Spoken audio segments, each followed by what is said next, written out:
오늘 본문은 예수님께서 겟셋마네에서 기도하시던 날을 기록하고 있습니다. 이 기도하시던 날은 유대력으로 따지면은 금요일이고, 우리가 지금 사용하고 있는 달력으로 얘기하면 오늘 밤이죠. 그러니까 목요일 밤에 예수님께서 아주 간절히 기도하셨던 것을 볼 수가 있습니다. 그러니까 10시 이후부터 12시가 좀 넘도록 예수님께서 겟셋마네라고 하는 곳에 가셔서 힘쓰고 애써서 기도하셨던 것으로 보여집니다. 예수님은 하나님의 아들이셨습니다. 하나님의 아들이셨음에도 불구하고 예수님께서는 아주 많은 기도를 하셨습니다. 어떤 때는 밤이 새도록 하나님께 기도하셨어요. 이거를 우리는 철야 기도라고 합니다. 어떤 때는 아직 밝기도 전에 새벽에 기도하셨어요. 아직 밝기도 전에 새벽 미명에 예수님께서 기도하셨는데, 오늘 우리가 새벽 기도하는 그 시간쯤으로 이렇게 생각이 되어집니다. 예수님께서는 큰 일을 앞두고 또 큰 기도를 하셨어요. 누가복음 6장에 보게 되면 제자들을 택하기 전에 제자들 12를 택하시던 그날 밤이 새도록 기도하시고, 그리고 12명의 제자를 택하여 세우셨던 것을 볼 수 있습니다. 중차대한 일을 앞두고 예수님께서는 그렇게 기도하셨어요. 그리고 가장 힘든 기도를 하셨던 것은 우리나라 달력으로 목요일 밤 10시 후에 아주 대속을 앞두고 영원한 속죄를 이루시기 위하여 큰 기도를 하셨던 것을 볼 수가 있습니다. 그럼 예수님께서 대속을 앞두시고 한 큰 기도는 어디서 하셨냐? 26절에 보면 감람산으로 가니라, 여기 성만찬을 마치고 감람산으로 가셨어요. 그들이 겟셋마네라 하는 곳의 이름에 32절에 겟셋마네라 하는 곳에 마침내 이르셨는데, 예수님께서 내가 기도할 동안에 너희는 여기 앉아 있으라 이렇게 말씀하시고 겟셋마네라는 곳으로 들어가셨어요. 이 겟셋마네라는 이 단어가 문자적 의미가 장소를 의미하기도 하지만은 이게 문자적 의미는 기름 짜는 틀입니다.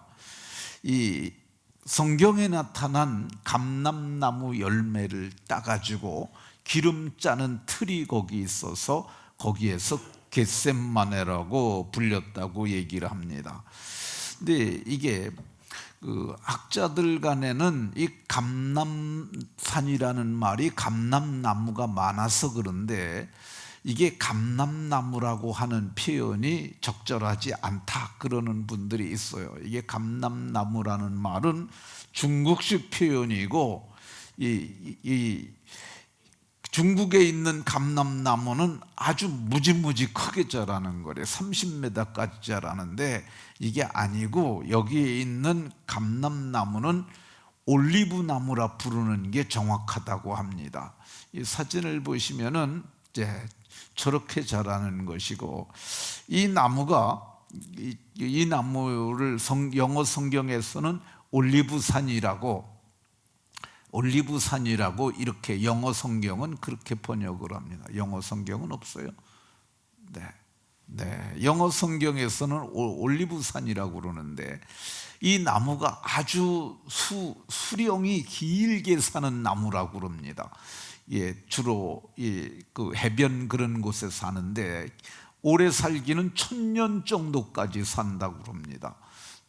오래된 나무, 고목도 있는데, 저렇게 그래서 나무가 아주 오래 사는 나무라고 합니다. 근데 예수님께서 감람산의 겟셋마네로 동산으로 들어가셨다는 말은 기름 짜는 틀 속으로 예수님께서 들어가셨다는 의미입니다. 실제로 예수님께서는 이 겟셋마네라는 곳에 가셔서 이 쥐어 짜는 듯한 고통을 맛보셨어요. 거기 겟셋마네 산에 있는 저 돌, 아마도 저게 이제 그 기름 짜는 틀 중에 하나인 것 같아요. 그러니까 이렇게 돌로 다 이렇게 용기가 만들어져 있고 거기다 감람나무, 올리브나무 열매를 놓고 저 돌을 굴려가지고 으깨서 기름을 짰던 것 같습니다.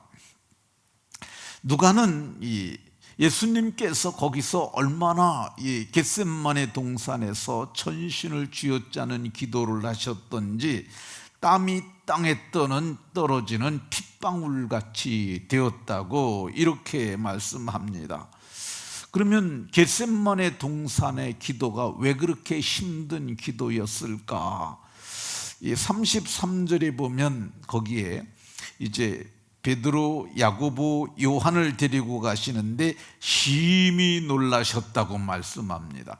그러니까 예수님은 하나님의 아들이세요. 그러니까 예수님은 태초부터 천지를 창조하신 그런 분이십니다. 근데 그분이 놀라셨다고 말씀합니다. 아마도 성령의 인도를 받아 성령의 감동 가운데 이 겟셋마네에 들어가서 기도하러 가셨는데 가시는 여정에서 하나님과의 교통 가운데 구속을 이루는 고통을 알게 되셨던 것 같습니다. 아마도 십자가의 죽음을 마음으로 아셨던 것 같아요. 그래서 예수님께서 그것 때문에 많이 힘드셨던 것 같습니다. 그래서 예수님이 기도할 때 아빠, 아버지요, 아버지께서는 모든 것이 가능하오니 이 잔을 내게서 옮겨달라고 간절히 기도하셨던 것을 볼 수가 있습니다. 겟셋마네 동산의 기도가 힘들었다고 보는 것은 심히 슬퍼하셨다고 얘기를 하고 있습니다.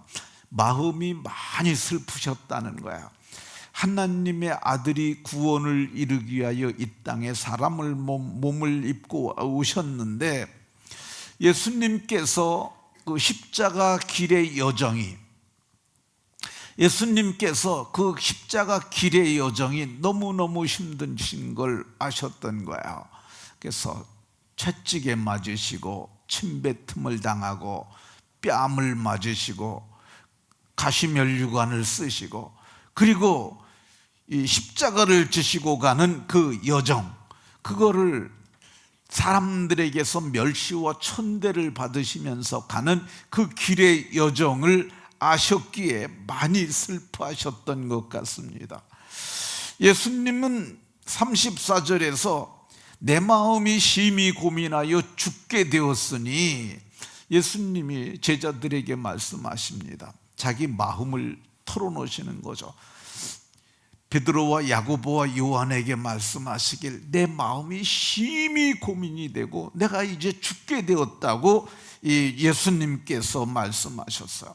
엄살하는 것이 아니라 이게 성경에 예수님께서 내가 심히 고민하여 죽게 되었다고 하는 표현이 여기 단 한 번밖에 안 나옵니다.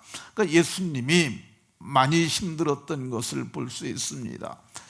이 구속을 위하여 예수님이 짊어져야 하고 당하여야 하는 그 순환이 너무 큰 것입니다. 우리가 고난주간이라고 그러지만 고난이라는 단어보다 순환이라는 단어가 더 힘든 단어입니다. 그러니까 예수님께서는 그 순환을 익히 아셨던 거예요. 그래서 십자가를 지시고 십자가에서 6시간 매달려 계셨지 않습니까? 이게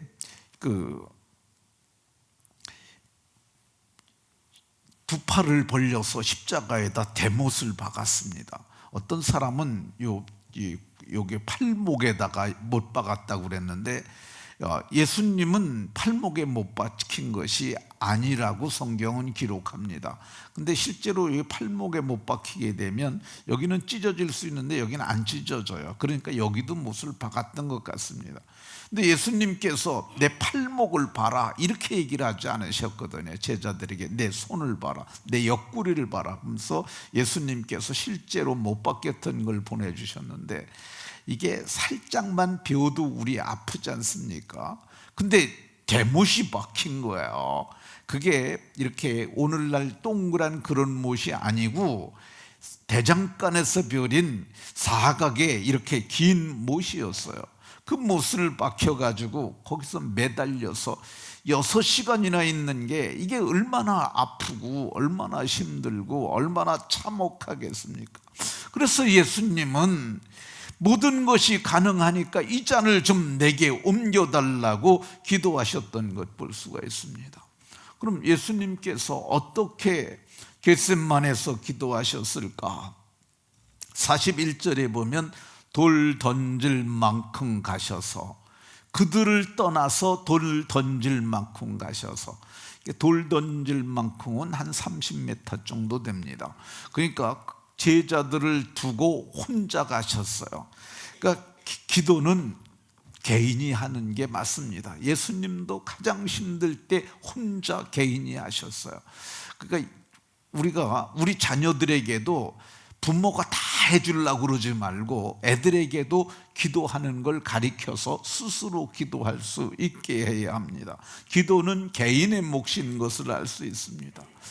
예수님께서 어떻게 기도하셨느냐? 하나님의 아들이 무릎을 꿇고 기도하셨어요.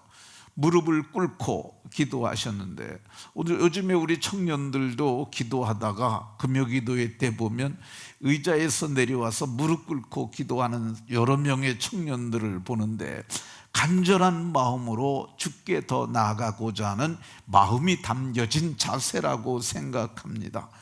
예수님께서 어떻게 기도하냐? 무릎 꿇고 기도하시다가 땅에 엎드려 기도하셨다고 얘기를 합니다. 무릎 꿇고 기도하시다가 땅에 엎드려 기도하셨어요. 땅에 엎드려서 저도 기도를 해봤는데요, 산기도 가가지고 기도하다가 예수님도 엎드려 기도했으니까 나도 그렇게 하자. 근데 여름에 가서 하니까 금방 이 밑에서부터 이 땅의 기운이 올라오는데 축적하고 아주 불편하고 힘듭니다. 근데 예수님께서 하나님의 아들이심에도 불구하고 땅에 엎드려 기도하셨던 것을 볼 수가 있습니다.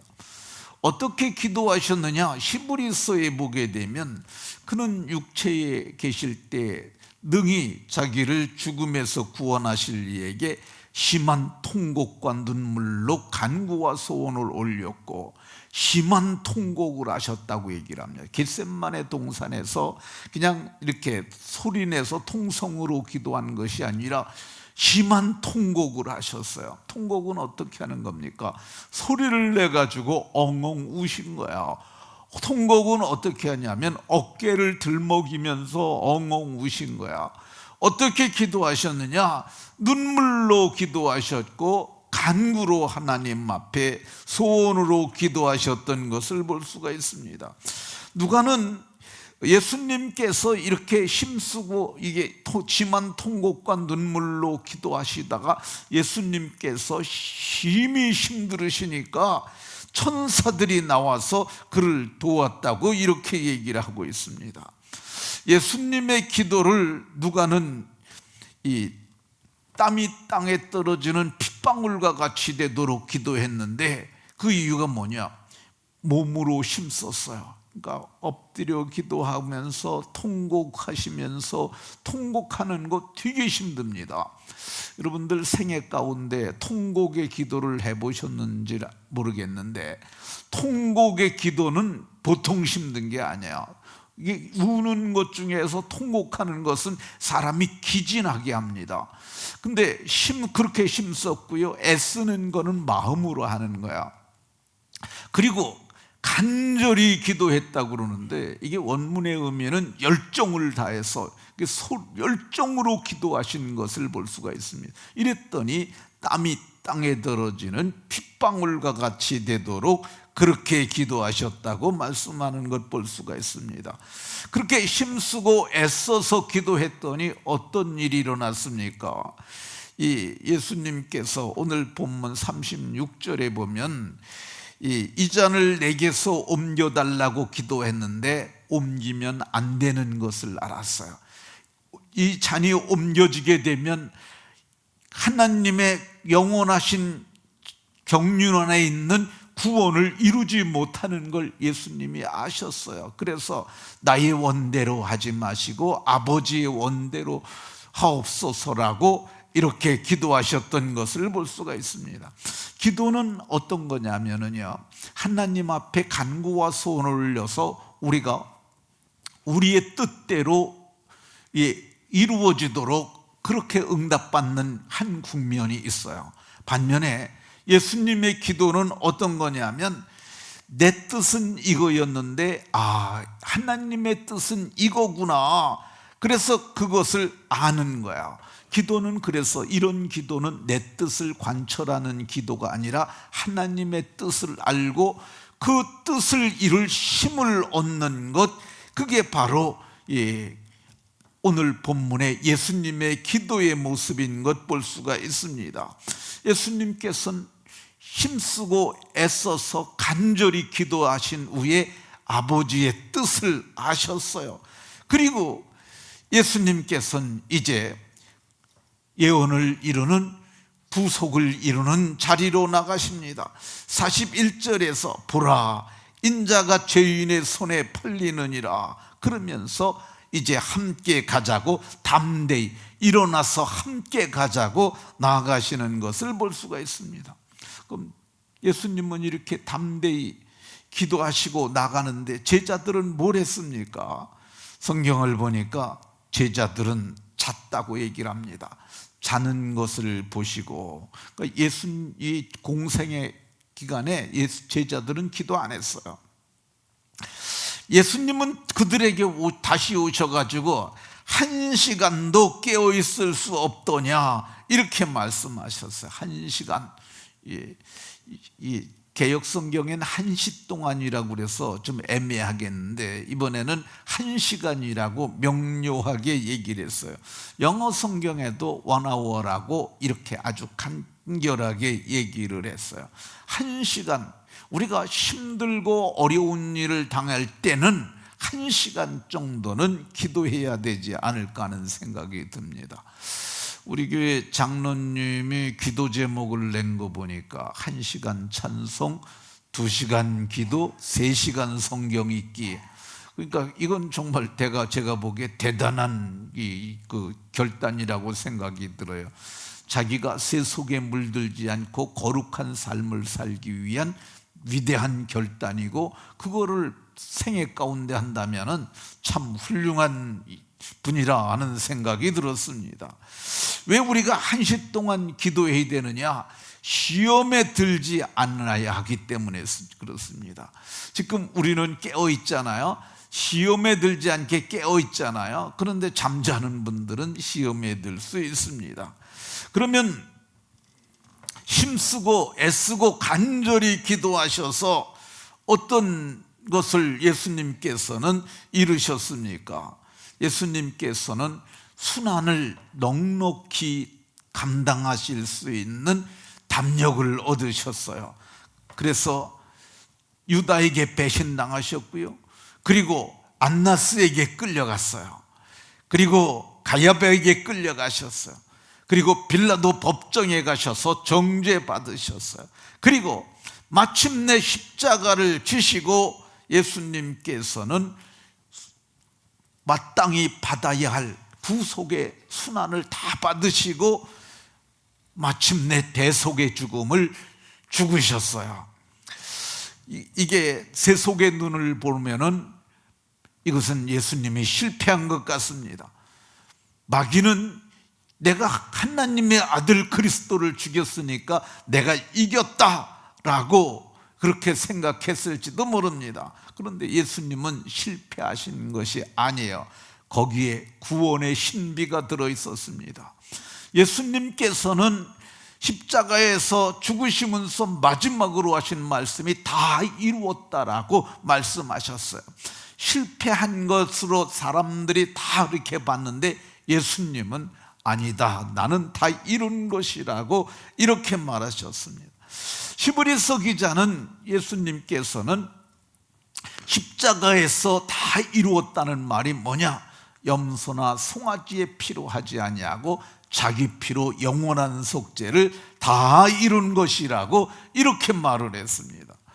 우리는 예수님께서 영원한 속죄를 단번에 이루셨으므로 우리가 속량을 받아서 지금 우리가 그분의 영광을 노래하고 대속의 은혜를 기뻐하는 것입니다. 말씀을 마치도록 하겠습니다. 예수님께서는 2000여 년 전 마지막 한 주간, 그리고 마지막 밤에 예수님께서는 온 인류를 위하여 십자가를 앞에 두시고 힘쓰고 애쓰고 간절히 기도하심으로 마침내 구원을 이루셨습니다. 이 은혜를 감사하면서 우리도 힘쓰고 애써서 기도함으로 구속의 은혜를 널리 전하고 사람을 살리는 은혜로운 성도님들이 다 되시기를 예수 그리스도의 이름으로 축원합니다.